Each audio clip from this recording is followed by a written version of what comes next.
Oh, let's test this out. Um, testing. I think everything's working. Headphones. Yeah, so everybody should be hearing me. So anyway, live stream from Port Sudan. It's my first live stream this year. Um, it's just been too busy the last 6 months, and it's not abating, which is a good thing in a certain sense. But anyway, so tonight's stream is going to be a bit this story. A lot of you guys have reached out to me and asked me about this affair with my digital belongings, so the Sudan state security affair. So we're going to talk about that, and then as well, yesterday, while I'm in Port Sudan, yesterday there was a huge torrential flooding through our project location in Ain Sokhna. So I've got some dramatic footage of that one. It's not as bad as it seems. Hopefully, I mean, we're still assessing the damage over there. But anyway, so I'll go a bit into that. But first and foremost, going to talk a bit about what's been going on. So the last live streams I was doing, I was still in Port Sudan last year. So September, October, migrated for a project in Ain Sokhna. Ain Sokhna is located near Cairo. And this was something I had previously worked on like a decade ago. But long story short, a um, a friend there who owns a few hotels or a nice property about almost 2 kilometers shoreline on a prime location in Ain Sokhna reached out to me, said, "Listen, Henry, you have to come down. There's, my corals are just vanishing from my house reef, so can you do something about it?" So anyway, I traveled over to Egypt last year. My trainee assistant Olivier also joined me and is currently working there, holding the fort. And so basically, yeah, it's a few years of work that we have to do there. But so I also went in a partnership there with the um, previously mentioned hotel owner and friend, and so that was really like a positive boost to what we're doing because in Sudan, the situation has become ever more so difficult. Anyway, I'll go a bit into that later on, but we are still, suffering through a revolution coup, um, and situation has been deteriorating in the last year. But anyway, that's another story on itself. Um, so anyway, let's start with so Egypt. We've been running this project, and then obviously I had to come back to Sudan to join a scientific expedition here that went also a bit askew. Obviously, Sudan being what it is, and also I had to do this project with this college in Khartoum, um, which was basically taking 20 school kids from the elite school college in Khartoum and introduce them to the underwater wonders of the Red Sea, and as at the same time also doing their open water certification, scuba diver open water certification. So anyway, I'm in Port Sudan. In a sense, I'm stuck. So let's get into this story that most of you have wanted to know since pretty much a while. Well, I think the saga starts last year, just before going to Egypt. I think September somewhere. I get a call from Khartoum, and I'm in Port Sudan, and I had previously sent all my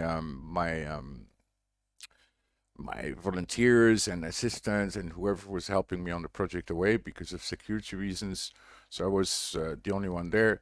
And anyway, so I get a call from Khartoum, from the attaché from the Italian embassy, and asking me to if I could take care, that I had been recommended, and if I could take care of the outgoing ambassador who was going to leave Sudan in a few weeks. but wanted absolutely to come and visit some of the highlights of Port Sudan. So, go to the um, the ruins of Sawakin Island in the south, go visit Sanganep Atoll, and also have a quick snorkel on the Umbria wreck, which is in front of the harbor. So, anyway, that went well. The ambassador came. He was over the moon. We had a good time. Posted some pics at the time, and everything's okay. And a few days later or something, I'm outside going back home, and one of my neighbors goes like, "Oh, by the way, yesterday a car was hanging around in front of your door for quite a while with some guys inside." I never thought much more of it. I was like, okay, well, you know, I mean, in that area, there's a lot of cars that, I mean, I just didn't notice it, first of all. So anyway, nothing happens. Few days later, I'm actually teaching with an apprentice here in Port Sudan, and all of a sudden, four men in civil attire come into my office, ask if I'm Henry, and basically that they're from the police. A bit sketchy. I didn't really understand yet from which police organization, and that I had to accompany them. So basically, managed to place some calls. I mean, they didn't. I mean, I was not like arrested, but I was just led away on a pickup. I had to sit in the back and brought to one of the offices of what I gather was state security, or what they call here Mukhabarat al-Amn. So anyway, interrogation by two officers, or I don't know, officers or not, but interrogation for, I don't know, 4 5 hours or something, or 3 4 hours. And who are you, what are you doing, why you're here, why are these important people coming to you, I mean, blah blah. um, Long story short, it sounded a bit like they thought I was a spy, which is quite weird because I mean, everybody knows me here in Port Sudan since pretty much since 20 years almost. So at least since 20 years since I've done really projects here and lived here longer bouts.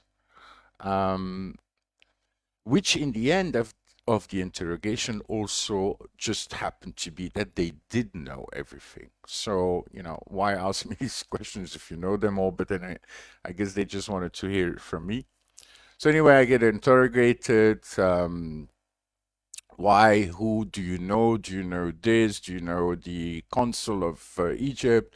I mean, because it's obviously weird that I speak Arabic very fluently, and I have an Egyptian accent. So obviously, they wanted to know if I had connections with the Egyptian state, which obviously I have not. I'm Belgian, half German. And so obviously also if I had been to Israel, obviously, which again, not.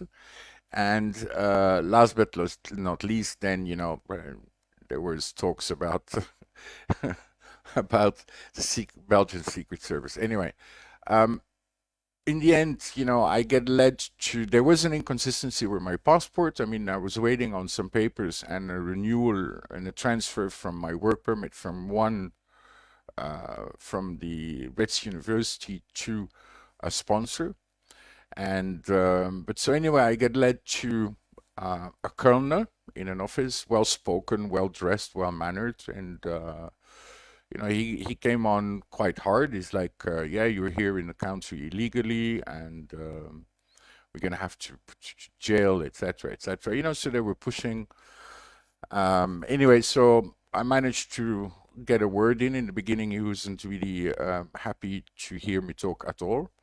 So anyway, started explaining what I'm doing here, and that I'm doing up Red Sea, that I want to, take care of the reefs of Sudan because we're on the front line of global warming, and corals and entire areas are dying, etc. So, you know, anyway, he got into into I managed to make it clear what I was doing here. And yeah, basically he said, well, listen, it's okay. We're going to give you your time to arrange your papers in Khartoum. However, these guys are going to, again, pointing to these two officers, these guys are going to come to your apartment and your office, and they're going to search your office and apartment. Anyway, they searched my office and apartment, guided whatever was camera, so my GoPro, my memory card, battery of the GoPro, then my laptop, my hard drives, my tablets. I have an old music tablet. Anyway, everything was remotely digital was packed up and taken away with me again to their office. Stayed another few hours there, and then basically they released me. They gave me back my phone. They kept all the rest, and I was told to come back the following day. So, which I did. I arrived there at 11. Sat down, so I went for a few hours through my tablet to show them all the pictures I had on my tablet. Gave them the password of my laptop. I know, I mean, this sounds weird, but I mean, I have no choice, no rights here. I don't know if there is any rights for a citizen when you get detained by state security. But so basically, I had to scroll through all the pictures, show them, which pictures I had. I had some pictures from inside the harbor here. So they started getting very irky, which is also very cute in a sense, because you open Instagram and you have even more detailed pictures everywhere. I mean, of Port Sudan, but by law, you are not allowed to obviously make pictures which has official landmarks or buildings in the picture. Um, Anyway, long story short, I got released again with my tablet, saying, okay, fine. And that they were going to keep the rest because they were going to search the data that I possess. So I went like, okay, no choice, leave that stuff behind and just go, just go about my business.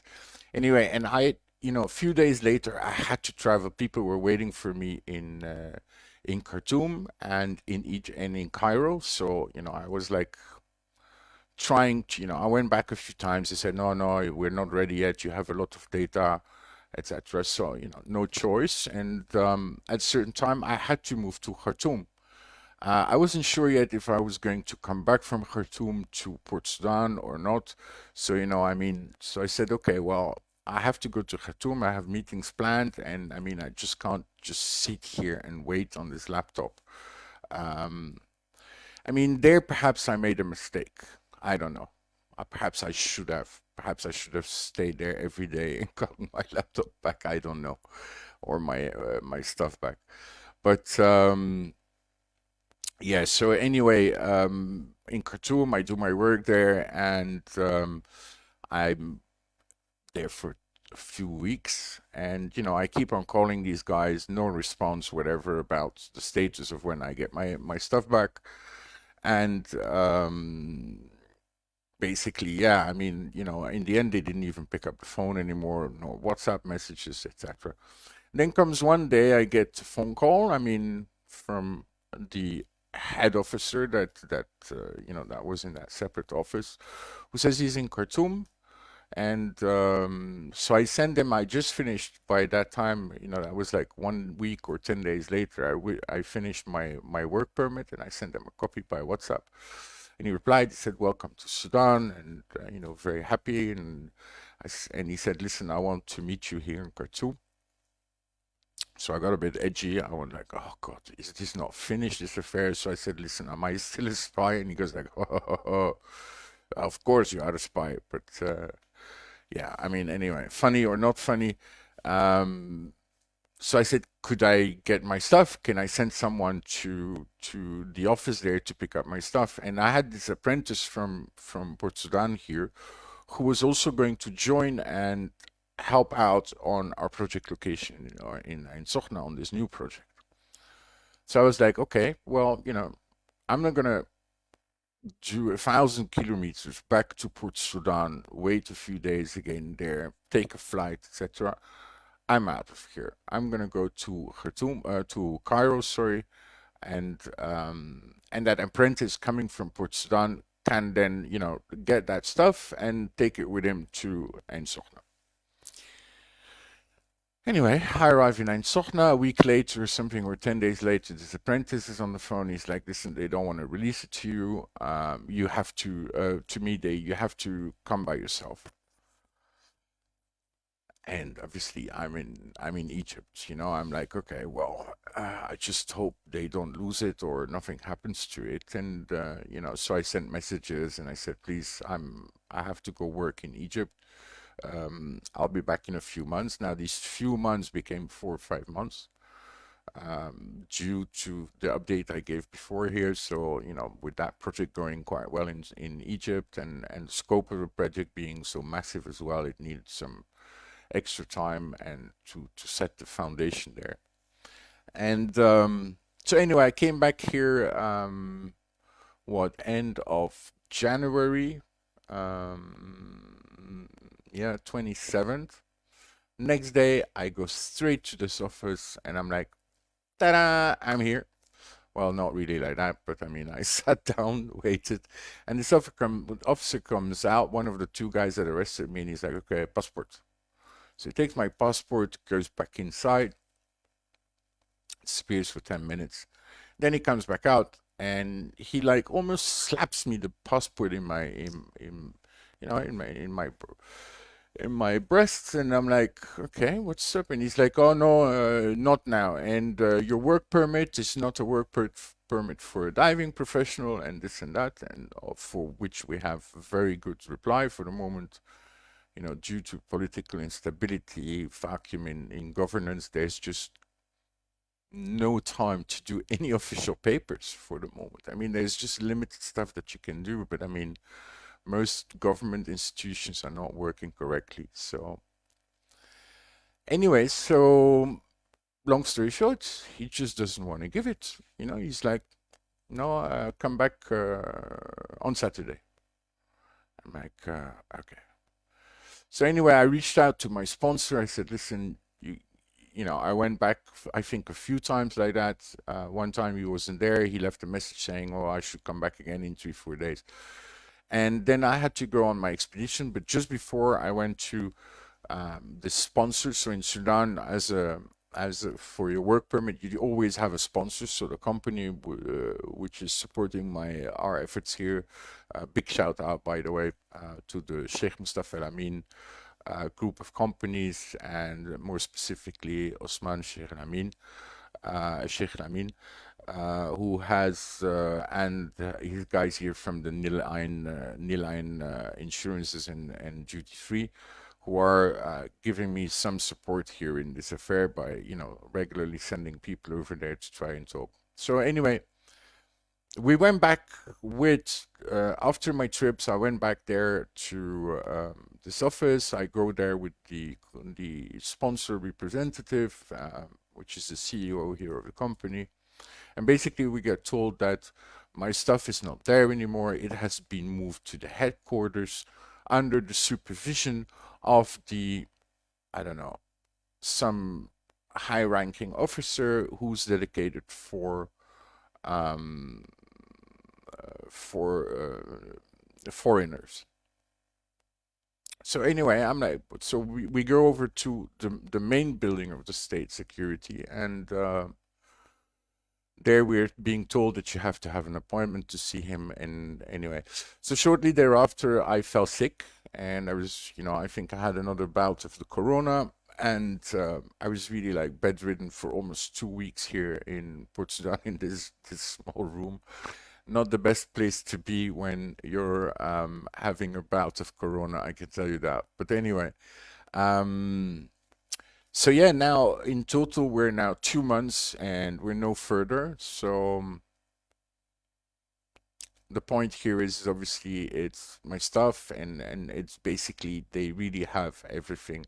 I mean, I do have stuff on the cloud. I mean, my current projects are always on the cloud, but I've got like 1.5 terabyte of information in their possession now. I mean, legal stuff, personal stuff, projects. I mean, my entire 30 years of being a mariner and a consultant is on these drives. So it's I just can't lose that. So anyway, so last update today is, I mean, I'm really going to push now on all avenues. So I've already started reaching out to the diplomatic corps, through my consul, and also to the ambassador of Holland, which I have her personal number, and who's also the Dutch are in charge of the Belgians here.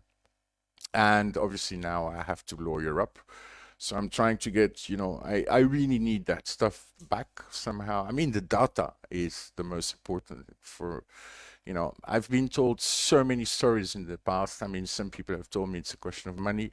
And I said already, in the end, fuck it. I'm willing to pay the money. I mean, it's not the best. If it is about money, I'm willing to pay it. But if it is, I just, let's get it finished. I mean, it's 7 months. Come on.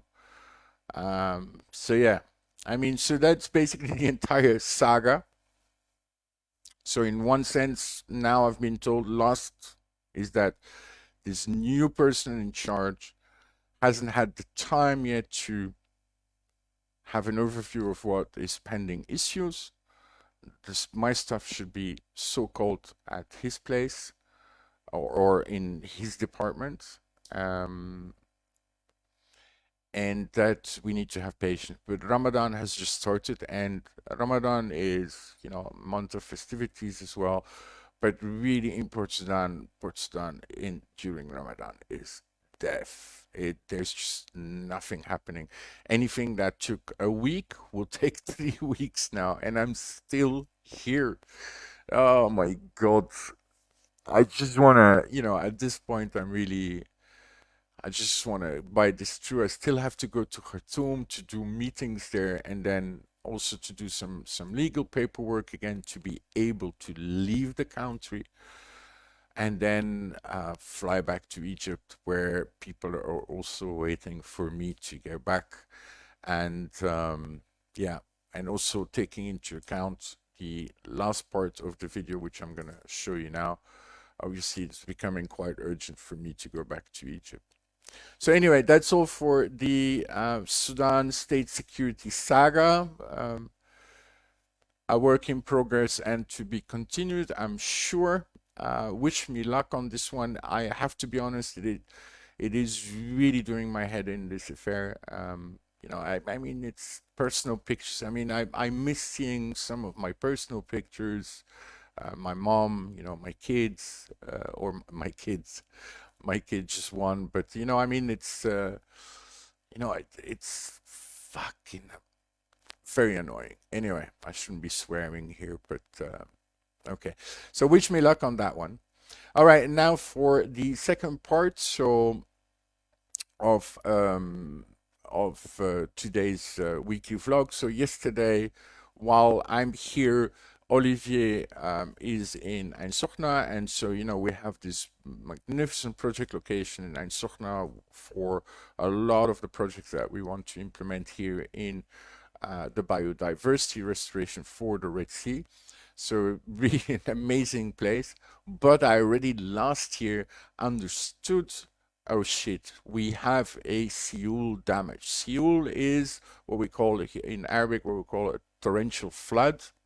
And basically, I realized that the main impact on that reef there, that house reef that has disappeared, was a torrential flood that happened about 7 to 8 years ago.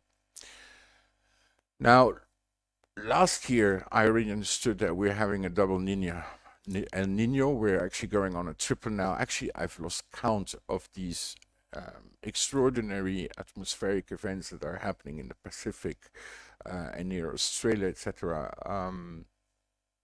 which are having influences on the climate everywhere. And one of these influences was obviously I knew, well, it's not that I knew, but I had a gut feeling that we would have exactly the same scenario as I don't recall 97. No, hang on. 2009, for instance, which was also a double El Nino event, which brought torrential rains and flooding to the Red Sea. And here, last year, it was quite noticeable. It started, in Kuwait, then it went to Dubai, then it went to Yemen, it's Sudan, and then it slowly migrated up. So it also went to Saudi Arabia, Petra, Jordan, etc. So there's been, anyway, yesterday, it happened in our project locations. So let's have a look. Some of the footage is dramatic. As far as I'm concerned, nobody got hurt. There is material damage. How far is the assessment? We're not far anyway. Not yet. I mean, it's also for me difficult to completely comprehend the scope while not being there myself. Thank God we received a lot of footage, and Olivier, who's holding the fort down there, did well on trying to understand what is going and what is wrong. So let's have a look at this footage from Ain Sokhna from yesterday. Okay, here we go.